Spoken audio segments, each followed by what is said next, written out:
what is happening around us. So let's listen to Vijay.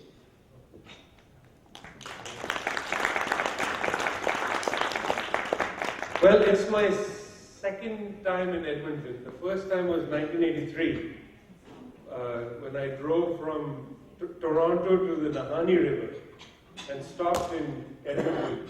So it's nice to be back here. Also, 5 years after that was the last time I saw Karen Ball. So it's nice to see Karen again after so long. Wasim, you guys are crazy. 2 years ago you wrote and said, will you come here? And all I can think is, ek tar se tagaful hai, so won't ko mubarak, etc. My presentation will perhaps be titled, Canada, please don't be afraid of Iran. This is all that I want to say.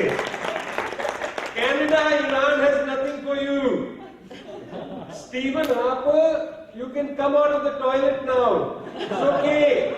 The G7 has left the building. There's no need to be afraid anymore. You don't have to sit next to Netanyahu and smile at him like a lost puppy. It's okay. You are forgiven. So yehi baat hai.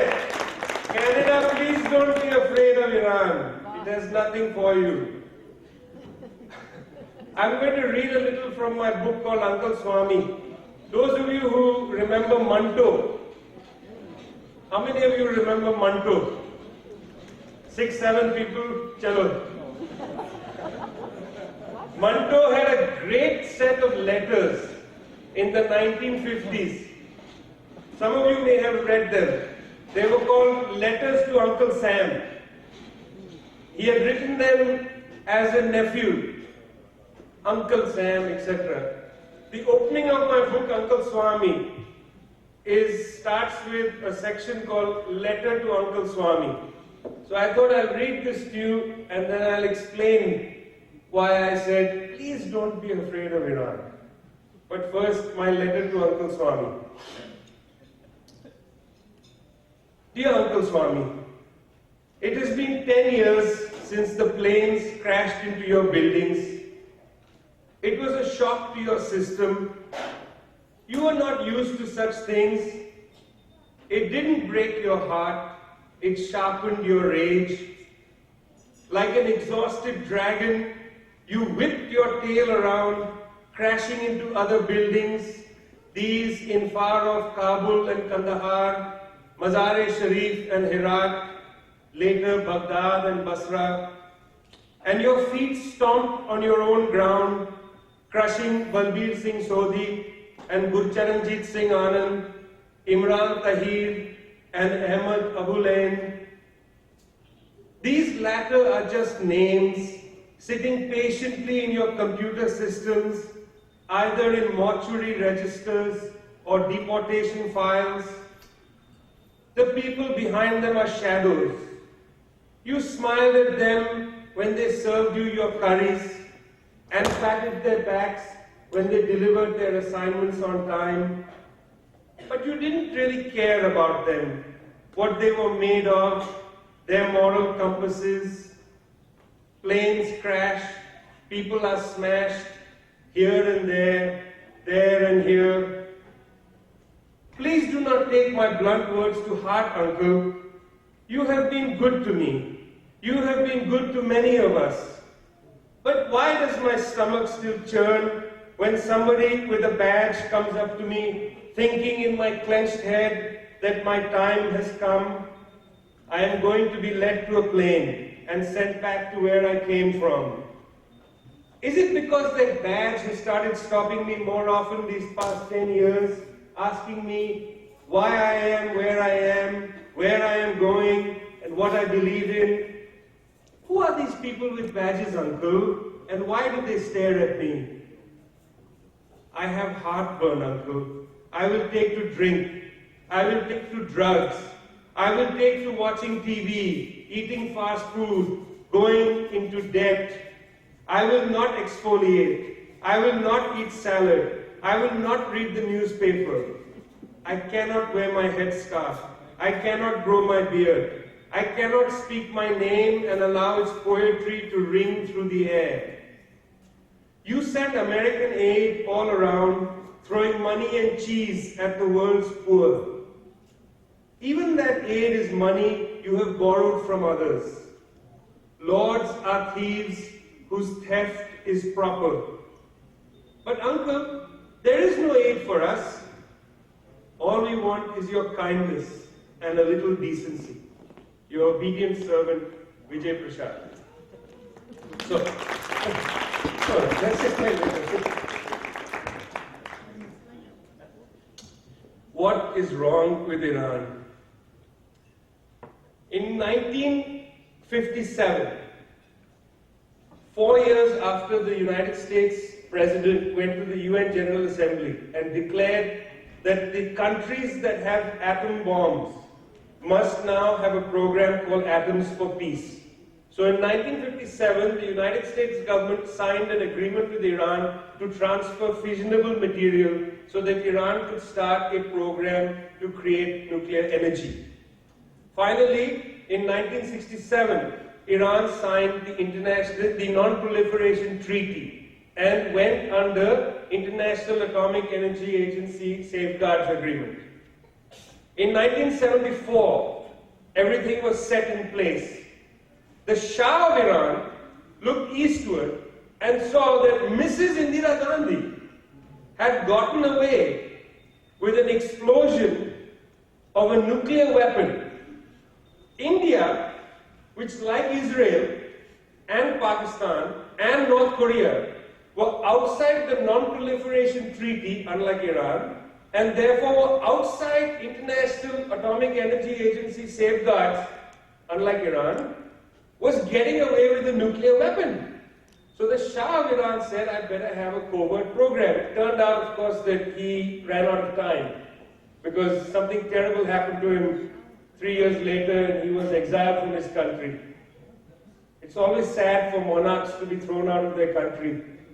It's good for the United States because the United States then gets their families who set up vast empires and television channels trying to return home. And in Los Angeles, in fact, there's a vast network of people who want the Shah's descendants to return to Tehran, which is even greater fantasy than the people who wanted Zahir Shah to stop playing chess in Rome and come back as the king of Afghanistan. You know, amazing ideas that people sometimes have of bringing monarchs back after the people have overthrown them. But in Iran, there was no open nuclear program. They developed a program towards peaceful nuclear under the NPT and under the IAEA, the International Atomic Energy Agency. In other words, they had, through Eisenhower's project of Weapons for Peace, Atoms for Peace, they had a right to develop nuclear energy. Let's leave that aside for a moment. South Asia has a very old relationship to Iran, to Central Asia. I mean, I remember that vividly because my grandfather would sit up late at night and translate books from Farsi into English. That was one of his side jobs for the Asiatic Society of India, based in Calcutta, in Bengal. We have a very old relationship with Iran. Some of us know that because there is so much Iranian culture inside India, inside Pakistan. In the 1990s, when India felt that there was a major need to increase energy sources, you know, the problem of a booming economy, fine, it booms for only a few people, but nonetheless it was booming. The problem for a booming economy is it needs vast amounts of energy. And India's domestic energy, like China, is of course coal, which only in the United States will they try to convince you can be clean coal. Coal is always dirty, like your tar sands oil. However much people say, okay, fine, okay, fine, we won't get into that. It's too touchy for your own economy. But coal is a nightmare for India. So India was very interested in getting more gas from the neighbors, Central Asia and from Iran. Because Iran produces a vast amount of natural gas. Some of it comes out of Ahmadinejad's mouth, but let's set that aside also for now. Vast amount of natural gas is produced in Iran. It's okay, once in a while you can make vast amount of gas. Secondly, in the 1990s, there was a great interest in tying the economies of India and Pakistan closer. There were some moves made in that direction. Various strategic planners were saying that's the way to build so-called confidence for peace.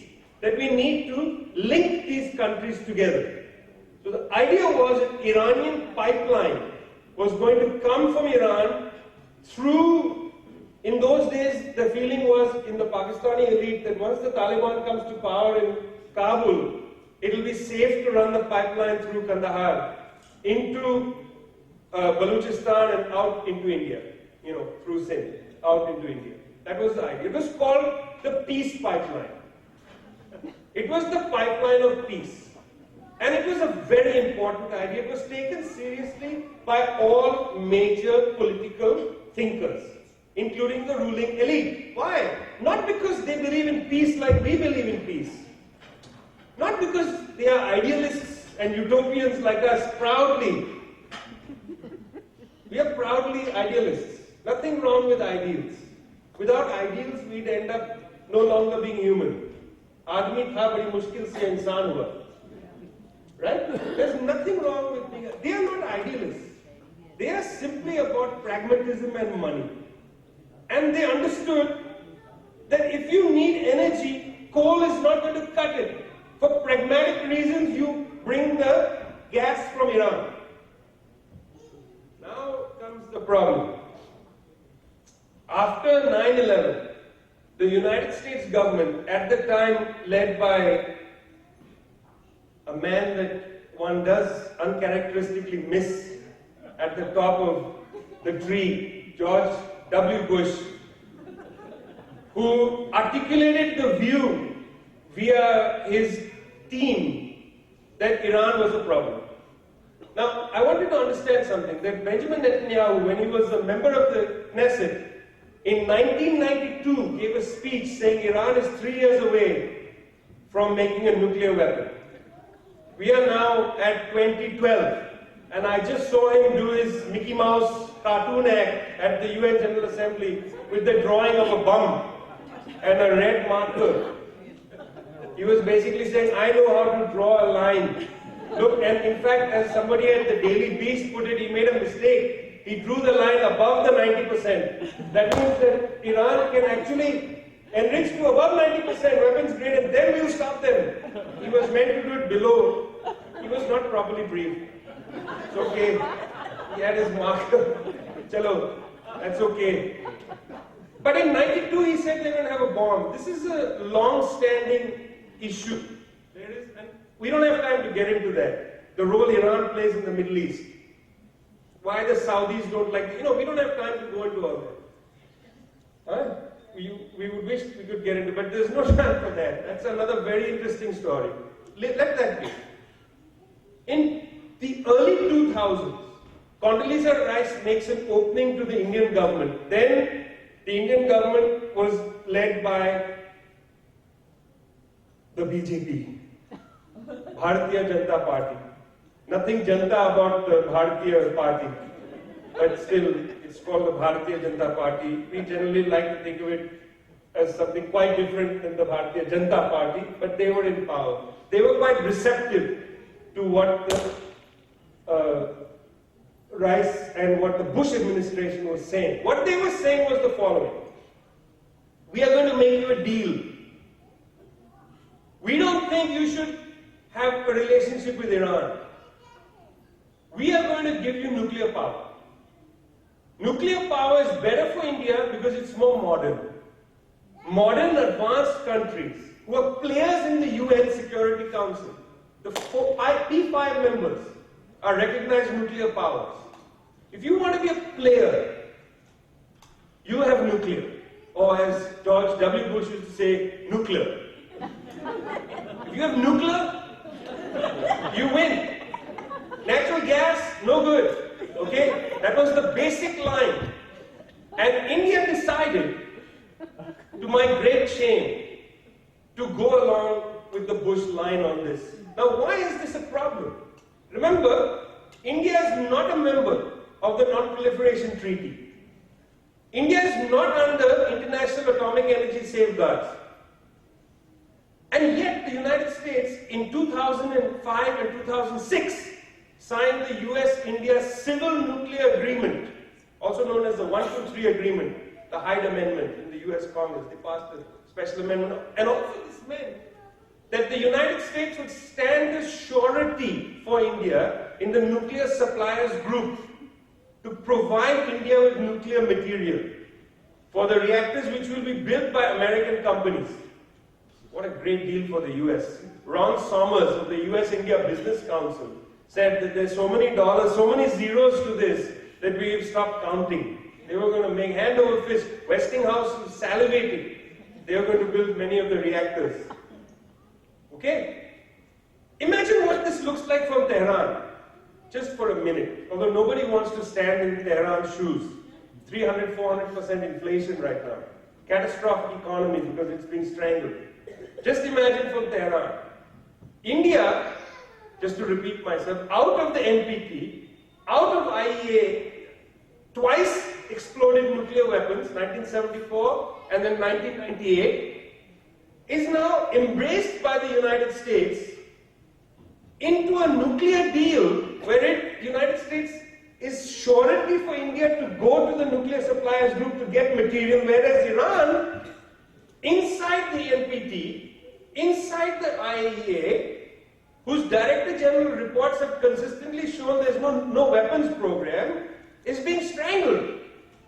They think of 1953, when Mossadegh was overthrown in a CIA coup. They think of the 1920s, when Reuters was making money in Iran and manipulating his own media company. It becomes Reuters eventually. Mr. Reuters played a big role, making hand over fist money in Iran. That's what they are thinking. They are not seeing this as a principled attack on Iran. They see this as a political attack on Iran. And what did India do as a quid pro quo for the nuclear deal? One, the gas pipeline agreement fell apart. Secondly, twice India voted in the IAEA. Now remember, India has a position in the board of the IAEA, but is not a member of the Non-Proliferation Treaty and is not under IAEA safeguards. That means India is on the board of an organization whose rules it doesn't follow. But India voted twice against Iran in the IAEA as a deal, this is revealed in the WikiLeaks cables, as recompense, as payment for breaking that gas pipeline with Iran, that whole deal. That is what imperialism does to our part of the world. Those actual ties that link people together, those economic ties, these are not idealists again who wanted that pipeline. Those have to be sacrificed to support somebody else's interests. It's not in India's interest or the Indian Janta's interest to sign a nuclear deal with the United States. Today, off the coast of Tamil Nadu, there is a life and death struggle going on to stop a nuclear reactor being built. Kondukulam struggle. People have buried themselves on the beach and are refusing to move. They don't want a nuclear reactor. They have less problem with a gas pipeline. But listen to this, and this is toward where I'm going to end. It's impossible to strangle Iran, even though they are trying hard. The United States and Canada are part of the ISAF team that are occupying Afghanistan. The United States has been putting pressure on all countries to stop trading with Iran, correct? And Canada decided to join this direction. Meanwhile, the United States and Canada, which are occupying Afghanistan, cannot stop Afghanistan from importing 50% of its oil from Iran. Because geography is destiny. You cannot get gas and fuel into Afghanistan from any other country than Iran. That means they are forcing India to cut oil import from Iran, but they cannot stop Afghanistan even though they are occupying Afghanistan. Meanwhile, recently at the non-aligned meeting, at the side of the meeting, India, Iran and Afghanistan had a very important meeting. And the next day, Iran and Pakistan had a very important meeting. And I'll just summarize the two meetings and I'll close near there. The India-Iran-Afghanistan meeting was about a port city, the port of Chabahar in southeastern Iran. India has substantially invested in the reconstruction of that port. India built a train line and a road from Kandahar to the Iran border. The Iranians have built a train line and road from the port to the border to meet the thing. The idea is that India wants access to trade in Central Asia and Afghanistan. And this port is going to be completed. This is going on regardless of the strangulation. And guess what? I bet you've never heard of this deal. I bet this has never been reported in the, what is it, National Post? Globe and Mail even. I bet nobody reports any of this stuff. The next day, the Iranians and Pakistanis met. And they talked about a port city in Balochistan, which was heavy investment from the Chinese and Singaporeans. Recently, the port of Gwadar was turned over to the Chinese. What the Pakistanis and Iranians talked about was building a rail and road link between Chabahar port and Gwadar port. In other words, they don't want these two ports to see each other as competitive. There's enough business in Central Asia for everybody. But to get there, you have to go through Pakistan, Iran and Afghanistan. These countries are going to link themselves to each other inevitably. The future is in regionalism. The future is not in imperialism. Imperialism is a fantasy. Imperialism wants to bomb countries into submission. Regionalism wants to link people together so they can improve their livelihood. 20 odd years ago, I was doing my dissertation research in, I guess this was 92. I was in Punjab. At that time I was in Jalandhar. And I met, this is for you, I met a very great poet whose name was Gurdas Ram Alam. Not many people know him, but he was a great poet. And I have some of his books, but he recited a few lines and I'll share them with you. And then, so this is the few lines. क्यों भाई निहाला आजादी तू है देखी ना भाई प्रावा न खादी न बेखी मैं जगुती सुनी असी अंबाला ती आई सी. Thank you very much.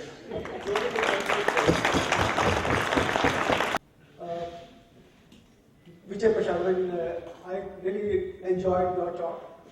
And what you talked about is on a political level, at a higher level. What goes on, went on between America, India, Iran, and all that. And I can tell you the flip side of that one. Despite all that, there was a lot of cooperation between India, Pakistan, and Iran. I'm the witness of that one. I lived in Iran, I went to Iran to work during Shah's, when he was a monarch. Lived there through the revolution of Iran in 1979 and stayed 2 years beyond that one. So I have witnessed what the good times, the people they call in the Shah's time. I witnessed the revolution time. I even witnessed what happened when the mullahs came to power. I was living there. I was there, a witness when the 52 Americans were taken hostage. So seeing all that, but I saw the people, I admired them. They are very humble, very honest. I'm a predominantly an accountant. I'm a Hindu living in an Islamic state. I'm not talking about the elite people. even the uneducated people on the street, they never ever let me feel that I'm not welcome there. And that is the greatest thing about the country. And I love Iran, and I love that language.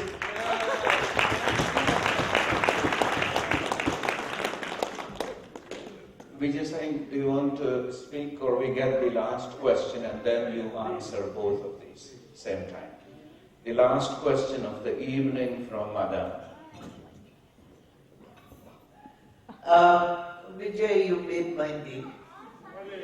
Yes, and also I think you're a brilliant writer. Not that you're not a brilliant speaker, but I love the letter to Swami, and I hope you continue to write. And Ms. Zakaria, unfortunately, I too have some tough questions for you. And one of them being that you described two narratives, a powerful one and the other one from a powerful point of view, and the other one who does not have the power. By that, they even have more power because they have nothing to lose. And that equation has really moved me.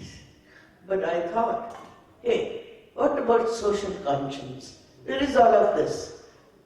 What about these very powerful people, rich people, who won't think of harming somebody, causing lots of bloodshed in order to do this benefit from what you so cleverly say blasphemy market?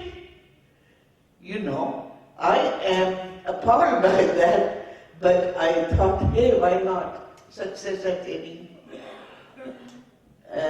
price, you know.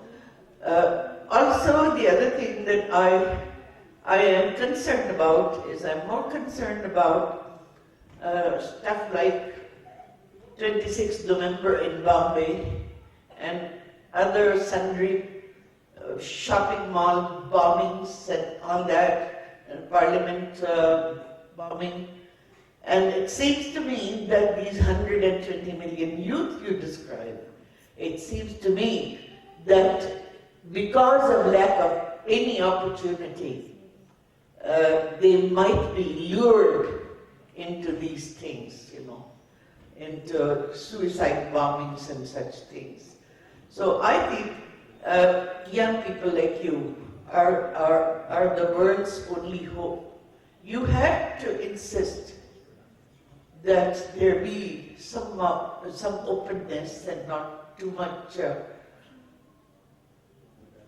You know, I mean, look at India. I mean, Vijay did say that Indian economy is good only for some. I don't agree. 600 million strong middle class people, you know. Whereas Ms. Zakaria described this lady who attended art school.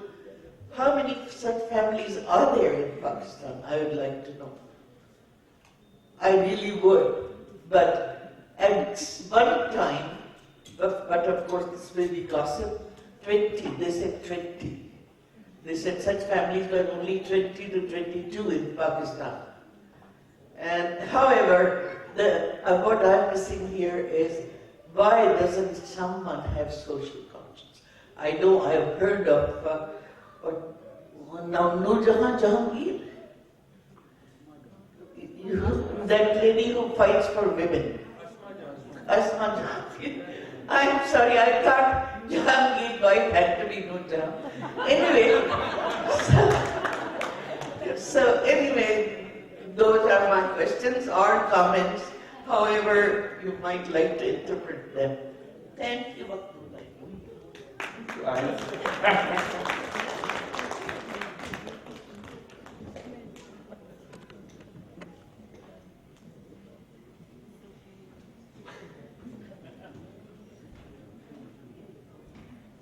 I mean, I so much agree with you on the question of giving people hope. The lesson that I have learned from not only the Arab Spring, but before that, events in South America. You know, in a month's time there'll be less than a month, week's time, there will be an election in Venezuela. I think it's October 7th. The lesson I got from South America, from the Arab Spring, is when people feel hopeful, something positive can come out of it. Now, I agree that in Syria it's a barbaric thing now. Between 20,000 and 30,000 people are dead. But Egypt is a changed society. I mean, what you were saying was correct, is that in some countries there was a visible face. All that did was it concentrated for 15 years. People struggled to remove Mubarak. But once Mubarak was removed, the consciousness of society developed. People understood this is not sufficient. There continued to be demonstrations. Now much more on the ground of labor demonstrations. In Egypt they have the best named union in the world. It's called the Union of Tax Employees. These are not people who work in the tax department. These are government employees. They're paid by our taxes, which I think is actually a better name for government employees. They're tax employees. It's the biggest independent union in Egypt. They are on constant, awareness of how to struggle. If people don't have hope, society will be destroyed.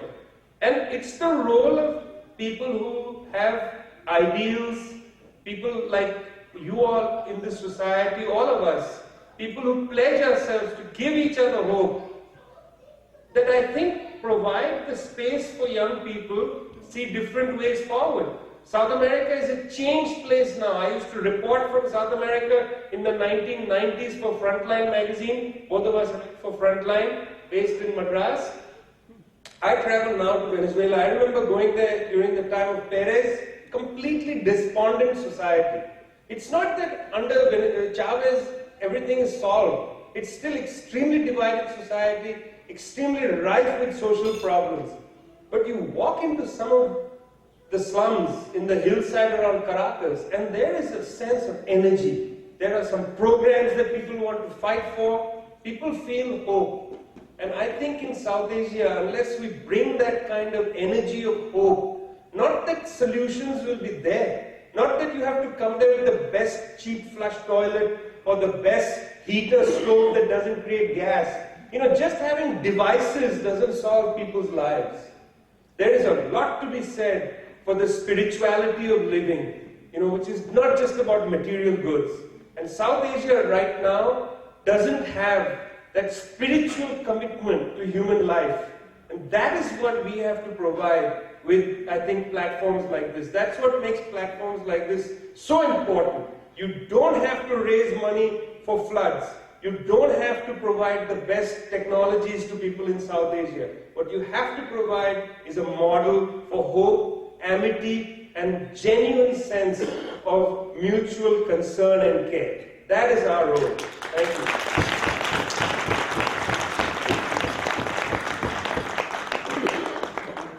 Well, those people who participate in groups like DEEP are very important people because, as Vijay said, that they are the ones who are giving us an opportunity to see hope. They are the ones who are talking about things like peace. They are the ones talking about justice. We cannot have peace until there is justice. Some simple concepts like that. And people who play with entities like DEEP are big people, in my view. And Jitendra Tiwana is one of the comrades, friends, who is member of the DEEP board. And he would like to say a few things to you, and then we will break for that food that is smelling so good. And afterwards, don't leave, because we have an incredible cultural program arranged for you. DEEP has arranged very graciously. And then we will, after food, we'll come back. So please eat fast, because we are running a little late. And then we'll come back. Here is Mr. Tiwari. Thank you. I'd like to take this opportunity to give you an introduction of people behind DEEP. Firstly, our patrons. Dr. Salim Qureshi, who is a professor emeritus at Department of Political Science, University of Alberta. Second is Dr. Regula Qureshi, who is professor of music and director of ethnomusicology at U of A. And lastly but not the least, Dr. Raj Pannu, professor emeritus at Department of Sociology, University of Alberta. In our board of directors, we have Dr. Qasim Khan, myself, and Deepti Sami, who's an entrepreneur. In our executive, we have Dr. Wasimul Haq, who's the president, Suresh Agarwal, who's the vice president. He's also a famous entrepreneur here in Edmonton. Fahim Khan, who's a professional engineer, he's the secretary. And Mr. Akbar Ilyas, who's again a professional engineer, he's the treasurer. I would like to thank the speakers for sharing their precious time with us. Your presence and thought-provoking talk is an inspiration for all of us, for the young and restless as well as for the mature. You have shed light on contemporary issues regarding the South Asian people in their day-to-day lives. As all of you know, this is our second event. Hopefully in the years to come, we will have much grander events on and address the prevailing issues at that time. Peace is our cardinal principle, and we propagate peace not only in South Asia, but the world beyond. Today we are very obliged and appreciate the presence of some dignitaries amongst us. Firstly, Dr. Raj Sharma, leader of the Alberta Legislature Liberal Party. Honorable Suhail Tagri, MLA for Edmonton Millwoods. Councillor Amarjit Sohi for Ward 12. We are also very grateful for all the sponsors who made this event possible. I'll just spell out their names. Lions Club Millwood, Dr. Prem Singhmar of Singhmar Developments, Anwar and Nilofer Siddiqui, founding members of DEEP, Iqbal Khan, the realtor, Nadeem Mirza, again a realtor, Suresh Agarwal of SA Corporate Financing Services, Ramneek and Mamta Trehan of Accounting and Tax Consultancy, Tariq Chaudhary of Maharaja Banquet Hall, Ali Kadri of Rainbow Copy and Print, Rashid Ahmed of Empire Real Estate Group, Raj Sarna of Palace Banquet Hall, Arshad Gill of Pizza 73, Sami and Kashif Alam of Mobilicity, Shahid Salim of SQ Computers, Vivek Ahuja from Bank of Montreal. I would also like to thank Shahnwaz Ahmed for helping us in encouraging our local business sponsors to make this event and facilitate the happening of this event. Finally, I would like to thank Mr. Zahid Maktoum, who flew all the way from Vancouver to help us with this. Now I would request you to join us for dinner, and may I request we have the speakers and the dignitaries first, and then the rest of us can follow them. Thank you.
minute. I know that you're busy, I know the food is exceptionally yummy, and I know that chai there is luring us all, but we would like to take this moment to acknowledge the gracious presence of His Worship Stephen Mandel, Mayor of the City of Vancouver, of City of Edmonton.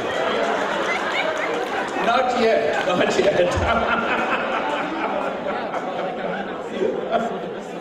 I'm from Vancouver, so the only city I remember is that. So let's welcome His Worship Mayor Mandel.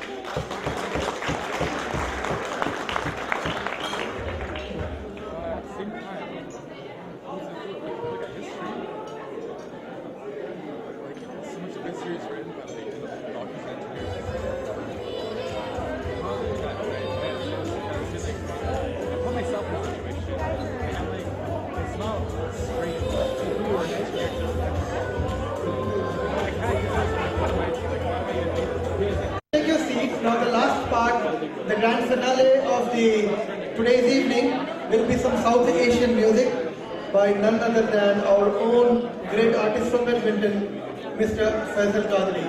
I would request Mr. Faisal Qadri to come on stage and give us a few moments of music, please.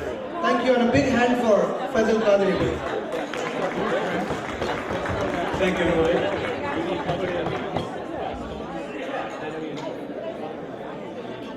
As Wasim Bhai told me, it is going to be a little bit of a classical music.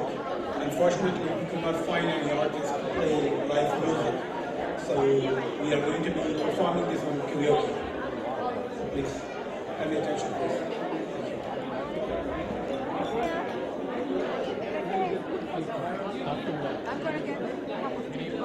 No, I don't want, but if there is anything I would like to try. This is where you're not panel.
Thank you.